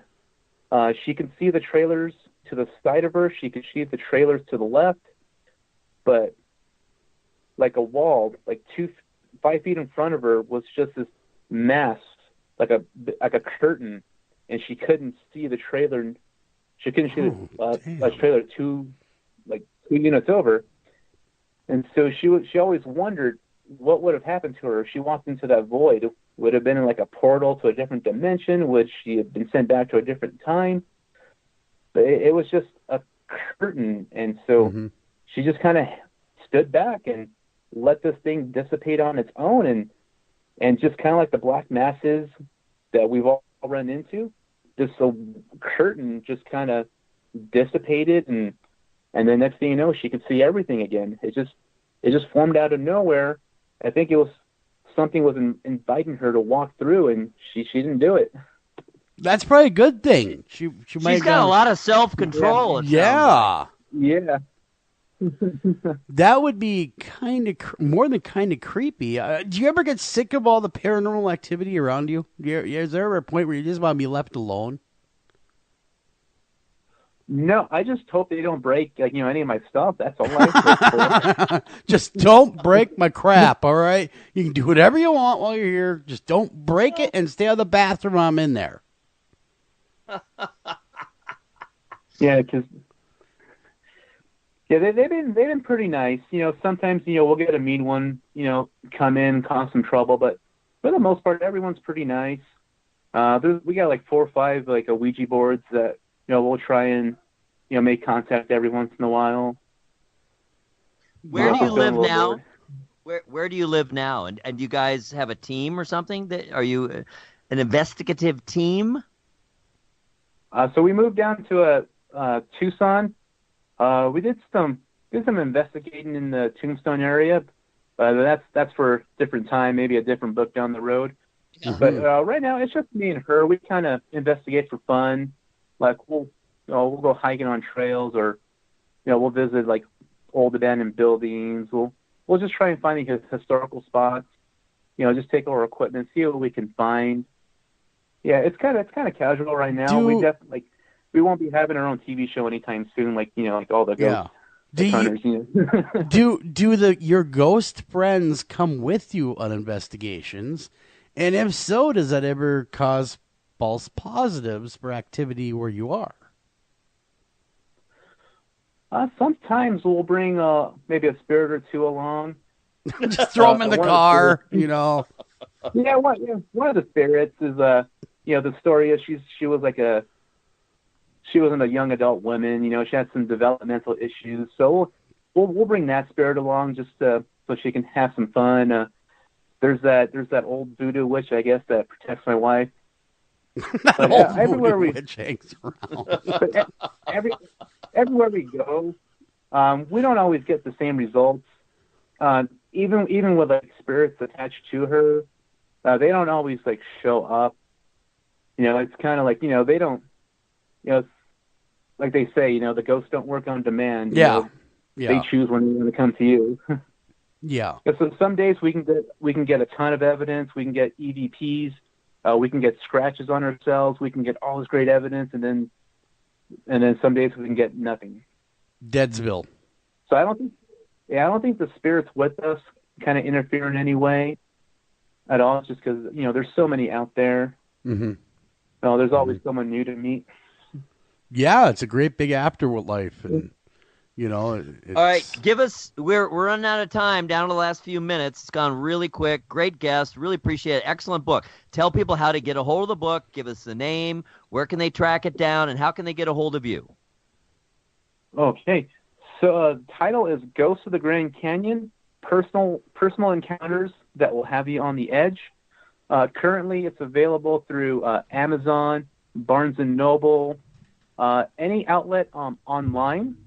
We're still waiting for them to actually hit the bookshelves to get the hard copies, but you can still have it shipped to you directly if you're interested. It has been released.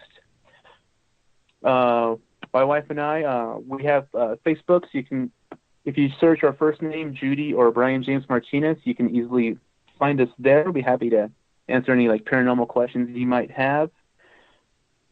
We're hoping in the future to maybe kind of start a business, get a website going, maybe help some people have some questions, or people having ghost problems. We love to help them out. Yeah, there's a lot of questions out there, a lot of confusion. Yeah, like a paranormal Q&A. People can, ask the questions. You'll give them some answers. I think that's a great idea. Because you have experience, man. Yeah. You got plenty of experience. Well, great talking to you. Lots of really great stories. The book is excellent. People should definitely pick it up. It's great from both the paranormal standpoint and kind of the natural history aspect of it, because, this really is one of the wonders of the world. And like I said, I can say that for sure because I've been there many, many times, and it is awe-inspiring. Oh, and I would say the best part, what sets this ghost book apart, it's not just ghost stories. We give you the background and history of the location, so once you get to the ghost story, you know why it's haunted and who's haunting it. Oh, very cool. So pick it up, Ghosts of the Grand Canyon. We've been speaking tonight with author Brian Martinez. Great stuff. And until next time, guys, take care of each other. Love each other. After Hours AM is a production of Midwest Radio Productions. Please like us on Facebook and follow us on Twitter. And please visit www.americas-most-haunted.com.